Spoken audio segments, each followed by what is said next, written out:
Hello दोस्तों, SMKK में आपका स्वागत है। पहली बार आए हैं तो चैनल को सब्सक्राइब जरूर करें और स्टॉक मार्केट की नई नई वीडियोस के लिए बेल आइकन को प्रेस करके ऑल जरूर सेलेक्ट करें। तो दोस्तों, जैसा कि आप सबको पता है कि भारत में इलेक्शन चल रही है, लेकिन आज जो स्टॉक कवर करने वाले हैं उसका इलेक्शन से कोई लेना देना नहीं है, क्योंकि ये लॉन्ग टर्म वाला स्टॉक है। सबसे पहले तो मैं बता दूं कि कोई भी रिकमेंडेशन नहीं है। आप अपना स्टडी करके, इसके बिजनेस को स्टडी करके अगर अच्छा लगता है तो आप चाहिए। मेरा काम है आपको अच्छे स्टॉक्स बताना, और आज हम एक ही स्टॉक की बात करने वाले हैं। सबसे पहले हम देखेंगे कि कंपनी का बिजनेस क्या है, क्योंकि एक कंपनी को अच्छा बनाने वाला, स्टॉक को अच्छा बनाने वाला और आगे बढ़ाने वाला सबसे अहम किरदार क्या होता है, उसका बिजनेस।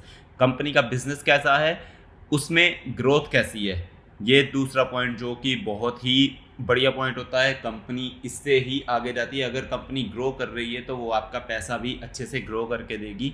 और हम क्या देखेंगे, कंपनी की बैलेंस शीट, जो कि बहुत ज़रूरी है। कंपनी प्रॉफिट में है या लॉस में है, ये सब उसकी बैलेंस शीट से पता चलता है। तो आज इस वीडियो में हम ये सारी चीज़ें देखने वाले हैं, सिर्फ एक ही कंपनी की बात करेंगे। तो दोस्तों चलिए सीधा, जैसे कि मैंने बताया कि हम टर्न बाय टर्न इस चीज़ों में आते हैं। सबसे पहले हम चलते हैं कि कंपनी का profit and loss balance sheet जो है वो देखते हैं। अब अगर देखा जाए तो दोस्तों, कंपनी का प्रॉफिट आप देख ही सकते हैं, नेट प्रॉफिट देख रहे हैं, ये क्वार्टर ऑन क्वार्टर पे है। कैसे है, 2596 करोड़, 2781 करोड़, 2973 करोड़, 3158, 3437, 3551, 3639 और 3825। तो दोस्तों, आपको नंबर से पता चल गया होगा कि कंपनी काफ़ी बड़ी है, क्योंकि इतना जो बड़ा, मतलब 3000 4000 करोड़ का प्रॉफिट है वो बड़ी कंपनी में ही होता है। चलिए हम थोड़ा ईयर ऑन ईयर भी देख लेते हैं और इसका रेवेन्यू भी देखते हैं। रेवेन्यू देखो कितना बढ़ रहा है, मैं आपको बताता हूँ। 2019 में कितना था, 18,487 करोड़, 20 में हुआ 26,374 करोड़, उसके बाद 21 में हुआ 26,673, ज़्यादा नहीं बढ़ा क्योंकि लॉकडाउन आ गया था।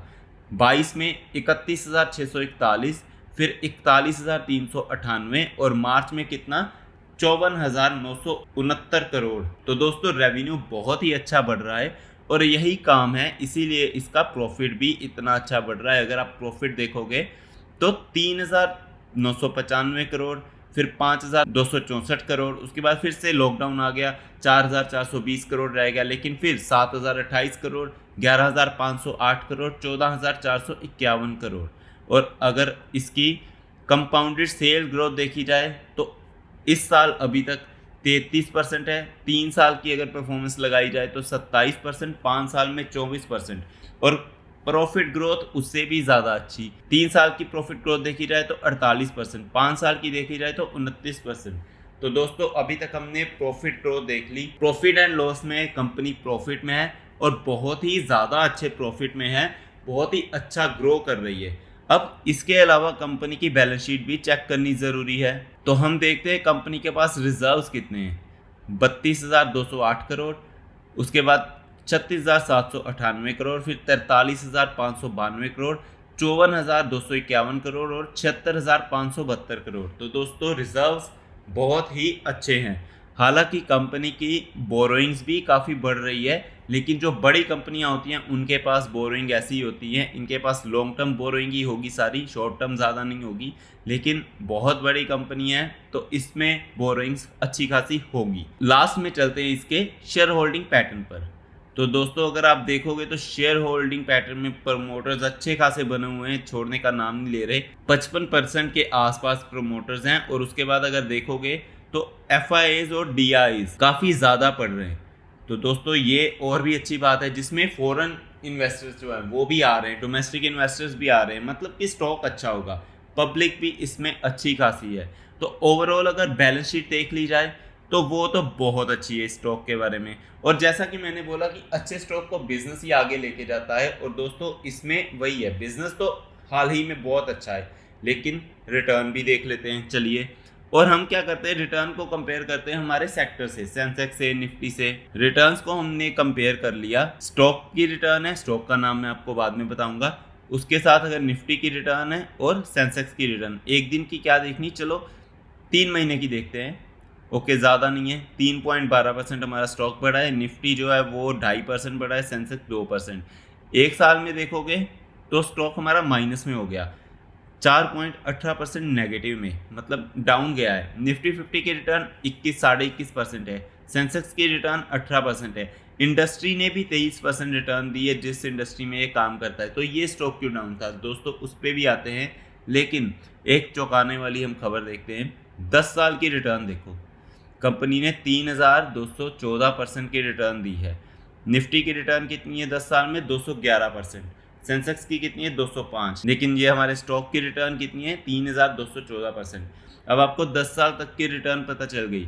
अब हम ओवरऑल रिटर्न देखते हैं। ओवरऑल रिटर्न अगर देखोगे तो 5 साल 10 साल मैंने बता दिया, लेकिन मैक्सिमम रिटर्न देखोगे तो 1,16,986। तो दोस्तों इतनी शानदार रिटर्न दी है इसने। तो रिटर्न आपने देख ली 1,16,986% की रिटर्न। ऐसी रिटर्न कोई ही दे पाता है, सबके बस की बात नहीं होती। तो आप सोच सकते हो कितना स्ट्रॉन्ग है ये शेयर। तो दोस्तों स्टॉक की बात कर लेते हैं। स्टॉक कौन सा है, बजाज फाइनेंस। जी हाँ दोस्तों, बजाज फाइनेंस हालांकि बहुत ही शांत चल रहा है पिछले 1 साल में, मैंने बताया। लेकिन अगर आप 5 साल की परफॉर्मेंस देखोगे तो ये देखिए, यहाँ पे लॉकडाउन में यहाँ पे था, उसके बाद इसकी रिटर्न अगर देखोगे टॉप लेवल तक तो कितनी है, 318% की रिटर्न। 5 साल में 91% पे ना जाना, 318% की रिटर्न है। उसके बाद ये डाउन आया है 8100 से, कितना डाउन है, 17.5%। तो दोस्तों आप हिसाब लगा लो कि ये आपको 17.5-18% या 20% डिस्काउंट पे मिल रहा है। और अगर इसकी बोनस हिस्ट्री की बात की जाए तो एक बार बोनस दिया है 1:1 का, और स्प्लिट की बात की जाए तो एक ही बार स्प्लिट दिया है 1:5 का। यानी कि अभी स्प्लिट देने के भी चांसेस है। अभी भी फेस वैल्यू 2 है, तो हमारे पास अभी स्प्लिट का चांस भी है। और अगर डिविडेंड की बात की जाए तो ये देखिए, और डिविडेंड भी अच्छा खासा, 36 रुपये, 30 रुपये, 20 रुपये, 10 रुपये। यानी कि इस कंपनी ने 25 बार डिविडेंड दिया है, 25 से 26 बार डिविडेंड दिया है। तो हिस्ट्री आप देख सकते हो कि कितनी अच्छी है। बजाज फाइनेंस किसी को बताने की ज़रूरत नहीं है कि कितना बड़ा स्टॉक है। बहुत ही अच्छी खासी रिटर्न है, लेकिन सिर्फ इस टाइम पे ये इतनी अच्छी रिटर्न नहीं दे रहा। तो ये आपके लिए एक बहुत अच्छी अपॉर्चुनिटी है कि आप इसमें इन्वेस्ट कर सकते हो। जैसा कि मैंने टाइटल में बताया, थंबनेल में भी बताया कि सोया हुआ शेर है। जब भागेगा ना तो ऐसे भागेगा जैसे यहाँ पे भागा था ना, सीधा। मतलब कि कुछ ही टाइम पे इसने 1 साल में इसने 300% की रिटर्न दे दी थी। तो तब आपके हाथ भी नहीं आएगा। अब अगर आपको ये महंगा लग रहा है ना, तो मैं आपको बता दूं आने वाले टाइम पे ये इससे डबल भी हो सकता है। और ये तो चलो मेरा मानना है, मुझे अच्छा लगता है, मुझे पर्सनली पसंद है। इसलिए मैंने बोला कि हम क्या करते हैं कि बिजनेस स्टडी करते हैं, और बिजनेस मैंने आपको दिखा दिया कि इसका बहुत अच्छा है। जाना या नहीं जाना ये आप स्टडी करके जा रहे हैं, लेकिन हमारे एक्सपर्ट्स क्या कहते हैं वो भी देख लेते हैं। ए total of 31 brokers have an average rating of 4.75 on Bajaj Finance. The broker have an average target of 8535 on the stock, which shows an upside of 25%. तो दोस्तों आप देख ही सकते हो कि 25% अपसाइड दिखा रहा है। टारगेट प्राइस कितना दिया है उन्होंने, 8,535। और सिर्फ एक ब्रोकर ने नहीं दिया, 31 ब्रोकर ने दिया है। 31 ब्रोकरेज फर्म मानती हैं कि बजाज फाइनेंस और ऊपर जा सकता है। तो दोस्तों आप खुद ही सोच सकते हो कि अभी ये 700 पे चल रहा है, 8500 पे पहुंच जाएगा, तो तब आप सोचोगे कि यार महंगा हो गया। लेकिन ये तब भी महंगा नहीं होगा, ये और भी ऊपर जाने का दमखम रखता है। अगर आप ऐसे एक साथ इन्वेस्ट नहीं कर सकते तो मेरे हिसाब से SIP भी कर सकते हैं, वो भी बजाज फाइनेंस में जाने का एक अच्छा ऑप्शन है। लेकिन बजाज फाइनेंस बहुत अच्छा स्टॉक है, रिकमेंडेशन कोई नहीं है, लेकिन आप स्टडी कर सकते हो और चाहो तो जा सकते हो, क्योंकि मेरा काम है आपको अच्छे स्टॉक्स बताना, और ये बहुत अच्छा स्टॉक है। तो दोस्तों मैं उम्मीद करता हूँ आपको ये वीडियो बहुत पसंद आई होगी। ऐसे ही स्टॉक मार्केट की नई वीडियोस के लिए चैनल को सब्सक्राइब जरूर करें और बेल आइकन को प्रेस करके ऑल जरूर सेलेक्ट करें। थैंक यू दोस्तों।